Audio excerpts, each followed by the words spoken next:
My name is Ayan Hirsi Ali. I am a resident fellow at the American Enterprise Institute. I was born at a time, say, about a decade after the independence of Somalia.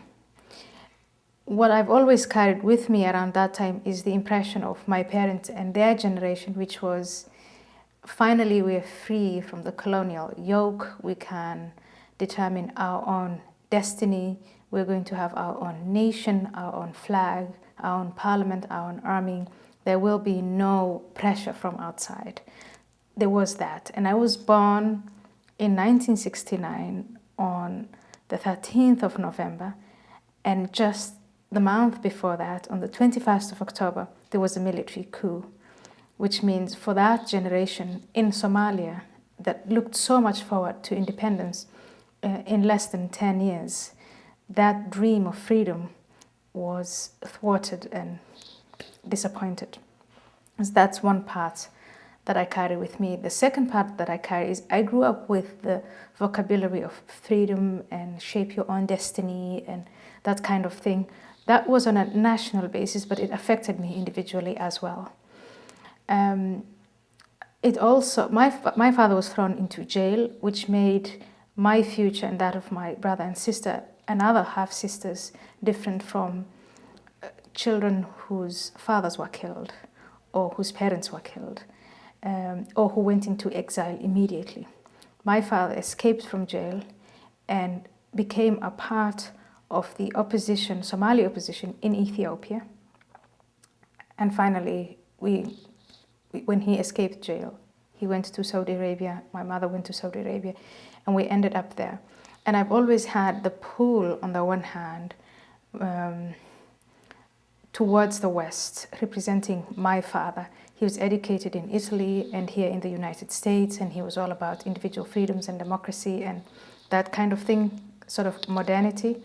And my mother, who after she had left her nomadic life at around the age of 19, had gone to Aden and was very much influenced by the Arab Islamic way of life.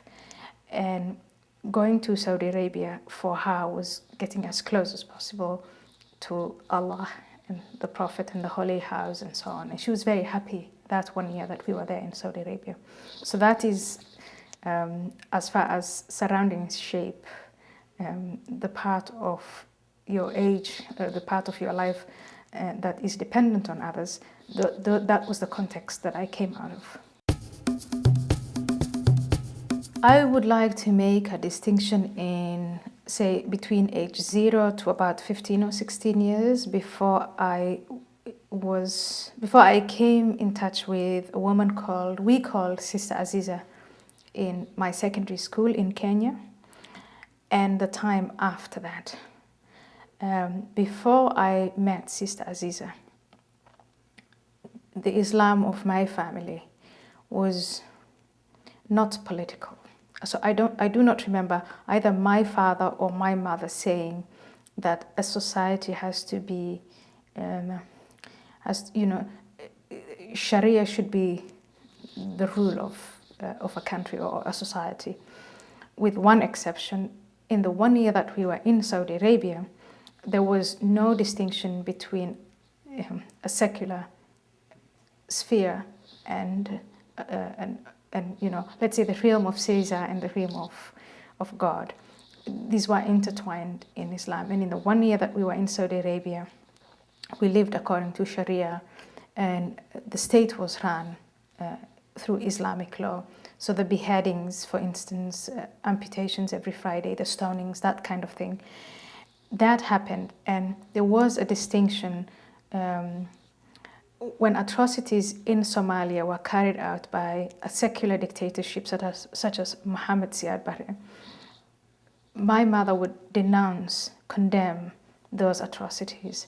But when atrocities were carried out in the state of Saudi Arabia, thieves were amputated, people's heads were cut off, that was Sharia law, and that was something that the victim deserved because he violated the law of God. But we left that behind us when we left Saudi Arabia and went into Ethiopia. My life in Ethiopia and in Kenya until my 16th year was, I would just say, praying 5 times a day.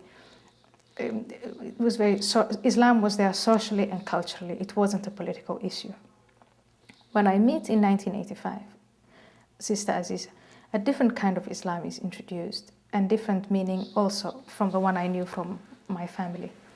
It was a political Islam. It was very clear. It was an individual choice. It was about what she referred to as the inner jihad, struggling to simply to meet the obligations, to make sure that you pray 5 times instead of 3 times or 2 times.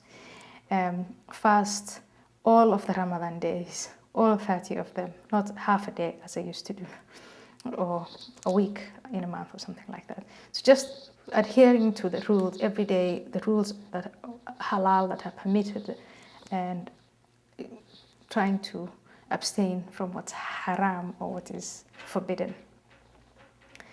This is reinforced within the Somali community because Kenya is a very multicultural place, and Sister Aziza was not a Somali, but in the Somali space there were figures like this man we call Bokal Saum, he who fasts for 100 days, and he introduced the same kind of radical, political, all-consuming Islam that divides the world into we and they.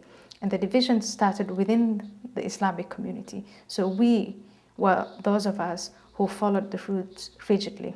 Those other Muslims who were neglectful of the rules were considered to be non-Muslims, hypocrites. We had all sorts of negative attributes for them. And then that they extended to the non-Muslims.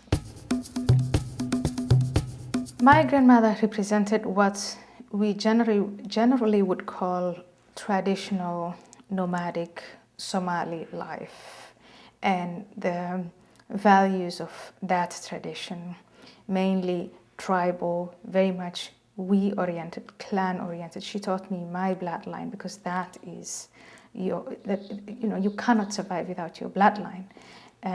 She taught us all these anecdotes about how to survive in the desert, which animals to fear, which animals not to fear, which animals to hunt and eat.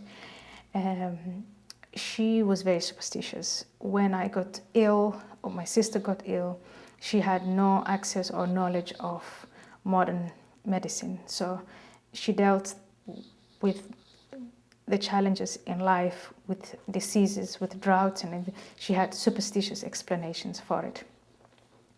She was a Muslim, but a very different Muslim than, for instance, Sister Aziza. Her Islam was very much diluted with her own cultural, traditional superstitions. For instance, she thought it was a good thing to celebrate the birthday of the Prophet Muhammad, which later Sister Aziza and Bokal Saum would say that was a bad thing to do. She could not read the Quran. She had learned a few verses by heart, just enough to pray, but she didn't allow us to put the Quran on the ground. She would make us kiss the Quran and put it on a higher surface and first clean our hands before we touched it or anything like that. So she was just more of a traditional Somali nomadic value system.